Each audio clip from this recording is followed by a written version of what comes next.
પેરાથોર્મોન અને કેલ્સિટોનિન આ બંનેની જે ઇફેક્ટ છે એ એકબીજાથી વિરોધી છે, પણ એક કેસમાં એ બંને સરખું કામ કરે છે. એના વિશે હું આજે સમજાવીશ. તો પેરાથોર્મોન શું કરે છે કે બોનમાંથી કેલ્શિયમ લઈને આવે છે, બ્લડ કેલ્શિયમ લેવલ વધારે છે, જીઆઈ ટ્રેકમાંથી કેલ્શિયમનું એબ્સોર્પ્શન કરે છે અને કિડનીઝમાંથી કેલ્શિયમનું રીએબ્સોર્પ્શન કરે છે, અને આ રીતે પેરાથોર્મોન બ્લડ કેલ્શિયમ લેવલ વધારે છે. કેલ્સિટોનિન આનાથી વિપરીત છે. કેલ્સિટોનિન બ્લડ કેલ્શિયમ લેવલ ઘટાડશે, પણ એને બોનમાં જમા કરીને બોનની ઓસ્ટિયોબ્લાસ્ટિક એક્ટિવિટી વધારશે. પેરાથોર્મોનને કારણે ઓસ્ટિયોપોરોસિસ થાય છે, જ્યારે કેલ્સિટોનિન ઓસ્ટિયોપોરોસિસનો વિરોધ કરે છે.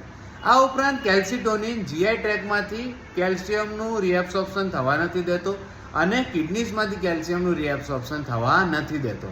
પણ પેરાથોર્મોન અને કેલ્સિટોનિન બંને એક રીતે સમાન છે, અને એ છે કે બંને કિડનીઝમાંથી ફોસ્ફેટને શરીરમાંથી દૂર કરે છે.